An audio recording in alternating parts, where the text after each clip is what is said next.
This is Subhas Chandra Bose speaking to Indians in East Asia. My countrymen in East Asia, while I am in Tokyo, I desire to address a few words to you, and I have no doubt that you will give them due consideration. In the first place, I desire to thank you most heartily for the warm and enthusiastic welcome that you have given me on the occasion of my public appearance in East Asia, and for the assurance that you have given me of your wholehearted support to our efforts to liberate our dear motherland.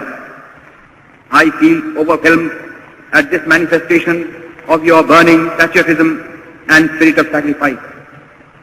I have received numerous telegraphic and postal messages from you direct, while other messages I have read in the press. And all these messages have given me great joy and satisfaction. You know that I am always an optimist.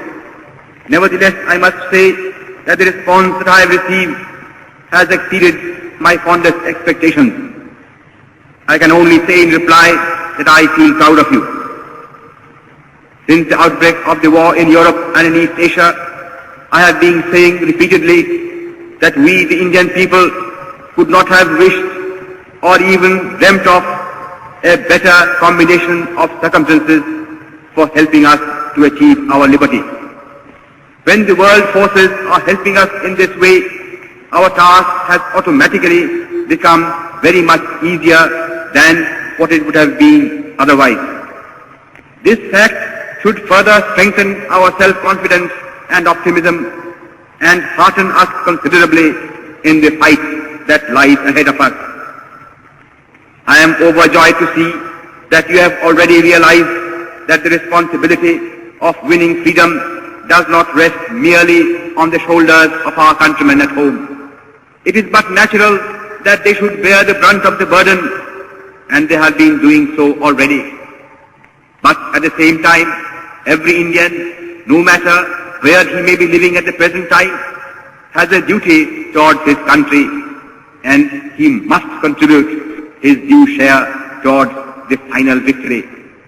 I am convinced that India cannot hope to be free until all Indians living abroad perform their duty in this momentous world crisis. Owing to the fact that the tripartite powers have been giving their fullest support to Indian independence, it is comparatively easy for Indians living in Axis countries or in countries controlled by the Axis powers to play their part in the national struggle. Consequently, among those Indians who are now abroad, I expect that Indians living in Axis countries or in countries controlled by the Axis powers will render the maximum service to their motherland.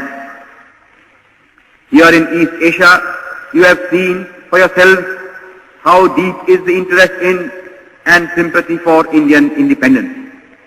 The readiness of the imperial Japanese government and nation to render us any assistance in our national struggle that we may need has naturally lightened our task to a considerable degree.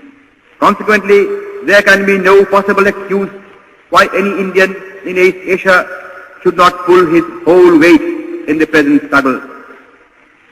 But though the Axis powers and Japan in particular are prepared to help us at any time and have been actually doing so already, the task of liberating India is ours and ours alone.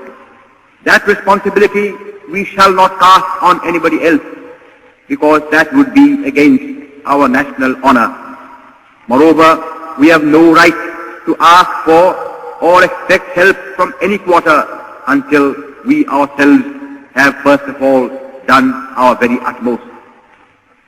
Our countrymen and our sisters and brothers at home have been doing their best in the circumstances in which they are placed.